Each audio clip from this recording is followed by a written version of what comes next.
তামান্নার মা বা দলের প্রার্থী হয়েছে সিপিআইএম এর, তাকে নিয়ে কেউ কোনো কথা বলছে না, অথচ তিলোত্তমার মা বিজেপি প্রার্থী হওয়ার জন্য সবাই কথা বলছে। এটাই হচ্ছে প্রসঙ্গ। কথায় আসি, এই যে তামান্না সিপিআইএম এর বাড়ির মেয়ে ছিল। তোলামূলের লোকজন ফুর্তি করতে গিয়ে 9 বছরের শিশু আনন্দে উল্লাসে বোম মেরে সিপিআইএম করার জন্য তার বাবা তাকে মেরে ফেলেছে।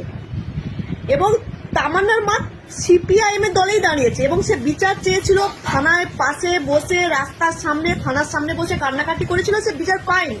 সে দলের প্রার্থী হয়েছে, তার মেয়ের জন্য সে দাঁড়িয়েছে। তিলোত্তমা হচ্ছে একজন ডাক্তারি পড়ুয়া ছিল এবং কর্মরত অবস্থায় তাকে নৃশংসভাবে কজন পরে ধর্ষণ করে তাকে মেরে ফেলা হয়েছে। কিন্তু তিলোত্তমার ডেড বডিটা পুলিশ নিয়ে চলে যাচ্ছিল, তিলোত্তমার মা বাবাকে দিচ্ছিল না, তারা ভেতরে বসেছিল। বুদ্ধদেব ভট্টাচার্যর বডি ছেড়ে দিয়ে এসে মীনাক্ষী মুখার্জি এবং কলতান দাশগুপ্ত সেই বডিটাকে আন্দোলন করে উদ্ধার করে দিয়ে এই তিলোত্তমার মা বাবার হাতে তুলে দেয়।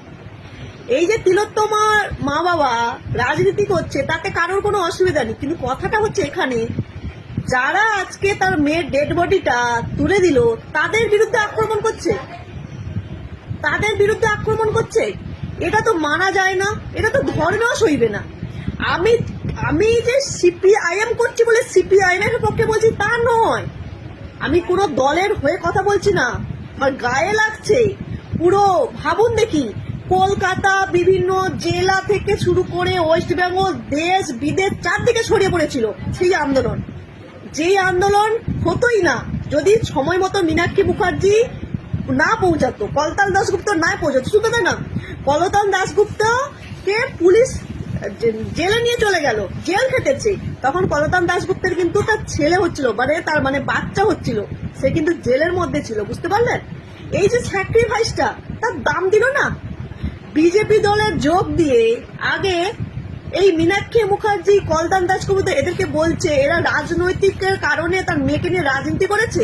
ওরা কি জানতো যে মেয়েটা কোন বাড়ি? সিপিএম বিজেপি তৃণমূল এসেছিল হসপিটালে একটা ডাক্তারকে নৃশংসভাবে কূটনীতি করে রাজনীতির চক্র করে মেরে ফেলা হয়েছে বলে। বুঝতে পারছেন? এই হচ্ছে ঘটনা।